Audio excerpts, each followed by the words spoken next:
kehidupan dalam kuburan jauh lebih panjang dibandingkan kehidupan di dunia. Nabi SAW bersabda, "A'maru ummati baina sittina wa sab'in." Bahwa usia umatku itu hanya berkisar 60 sampai 70 tahun saja. Sedikit yang lewat 70 tahun. Kalaupun ada usia yang sampai 100 tahun, itu sedikit sekali. Tapi kebanyakan di bawah 70 tahun, umumnya umat Rasul itu sudah meninggal dunia.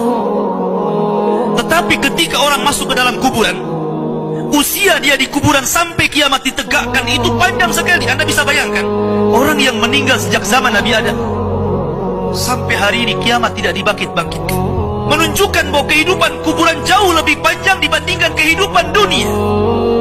Dari sinilah maka wajar seorang mukmin harus takut dengan kehidupan kuburan.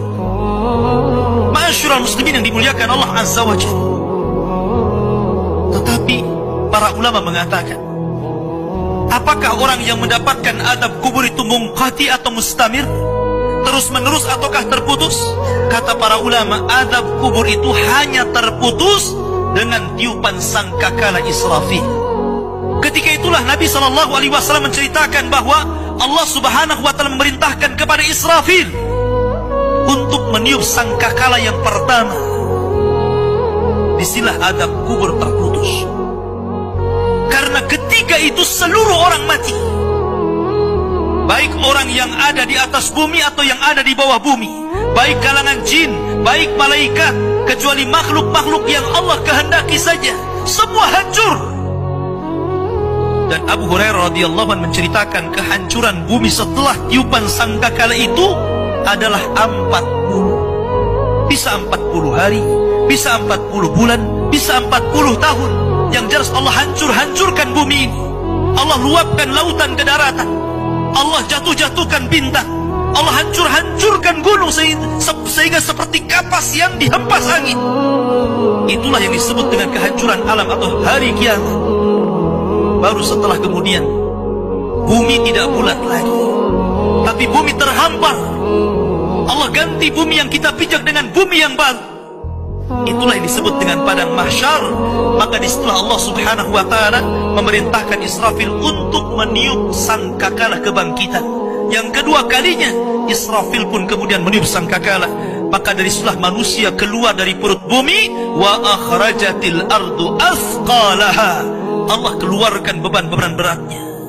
Disitulah orang-orang yang beriman, ketika mereka muncul dari kuburan, maka mereka akan berkumpul dengan keluarganya. Allah mengatakan, alladzina amanu wattaba'athum dzurriyyatuhum biimanin alhaqna bihim dzurriyyatuhum. Orang-orang yang beriman, kemudian keimanan diikuti oleh keluarganya, oleh istrinya, oleh suaminya, oleh bapaknya, oleh anak-anaknya, oleh cucu-cucunya. Maka ketika mereka dibangkitkan dari kuburan, mereka langsung berkumpul menjadi satu keluarga. Dan itu sebuah ketenangan. Tapi orang-orang di luar daripada beriman, mereka keluar dari perut bumi seperti dua binatang. Pertama Allah contohkan dengan laron yang berterbangan. Anda bisa melihat laron apabila terbang di atas lampu atau di sekitar lampu. Lihat bagaimana cara terbangnya. Mereka akan saling tubruk dengan kawan-kawannya. Karena pada hari itu anak lari dari orang tuanya, suami lari dari istrinya, orang tua lari dari anaknya. Terkadang mereka bertubruk satu dengan yang lainnya. Yang kedua seperti belalang kal jaradil muntashir. Pertama seperti laron dulu, lari sana lari sini, yang dari barat ke timur, yang dari timur ke barat, yang dari selatan ke utara, yang dari utara ke selatan. Mereka kacau sehingga mereka mengatakan, ya wailana man ba'atsana min marqadina. Celaka, siapa yang membangunkan aku dari tidurku? Tapi orang-orang yang beriman hanya mengatakan, hadza ma wa'adar rahman wa sadaqal mursalin. Inilah janji Allah kepada kalian dan benarlah ucapan para rasul. Baru setelah itu dari padang mahsyar berteriak seorang yang Allah suruh untuk berteriak. Mulailah kemudian mereka teratur. Maka mereka akan berjalan ke satu titik. Disitulah yang disebut dengan padang mahsyar.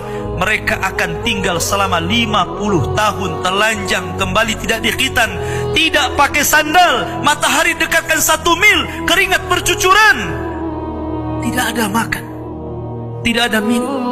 Mereka berdiri tahun. Sehingga akhirnya orang-orang saleh mereka berkumpul, datang kepada Adam minta syafaat. Adam memberikan udzur, tidak sanggup memberikan syafaat. Kata Adam, datanglah kalian kepada Nuh, karena dia Rasul pertama dalam Islam, Rasul pertama setelah aku. Maka mereka pun kemudian datang kepada Nuh. Nuh pun memberikan udzur, datanglah kalian kepada Ibrahim, karena dia Khalilur Rahman.